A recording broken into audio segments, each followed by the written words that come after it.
Well, hey there, church, and what's up Wednesday? Today I wanted to share with you something that I feel God's been placing on my heart the last few weeks.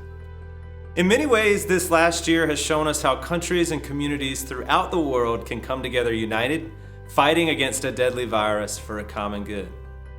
At the same time, numerous incidents of hate have been directed against specific members of our population, most recently the Asian American community. Since the start of the COVID-19 pandemic, there have been over 3,000 recorded hate incidents against the Asian American community, which recently have only become more prominent in the San Francisco Bay Area. For instance, an 84-year-old Thai American man in San Francisco was shoved to the ground during his morning walk and died 2 days later. A 64-year-old Vietnamese American woman in San Jose was robbed following a celebration for the Lunar New Year. And just in the last few weeks, a woman in Mountain View spat in the face of an Asian American man who was eating outdoors, called him a racial slur, and allegedly said to him, "Go back where you came from." We at burlpres are committed to being faithful allies to those affected by social inequities, injustice, and exclusion, and stand united with our Asian American family.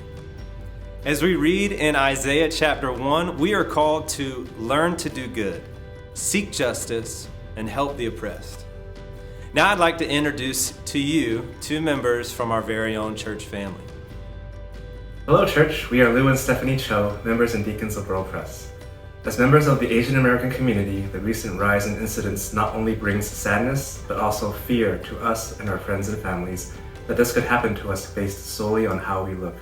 Thank you, Stephen and Church, for that message of support in rejecting all forms of hate and racism in our society.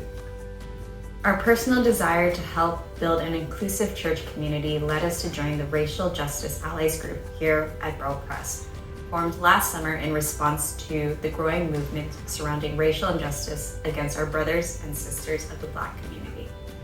We are a group of people who are passionate about achieving racial equality for everyone. Our goal is to initiate conversations, help educate ourselves and others about structural racism, how to dismantle it, and to be an ally for those suffering from inequality. We invite you to visit our webpage on the church website to learn more, to find resources for you and your family, and to connect with us if you feel called to join us in this effort. Once we are able to step out and gather safely, we hope to share and host more events for education and outreach, so please be on the lookout for those. God bless you all. Thank you, Lou and Stephanie. Pray with me now. Church, may God continue to hold us in God's care, lead us to become agents of peace and justice, and enable us to share God's grace with all those affected by hate and racism. Have a great rest of your week, and we will see you at worship online this Sunday.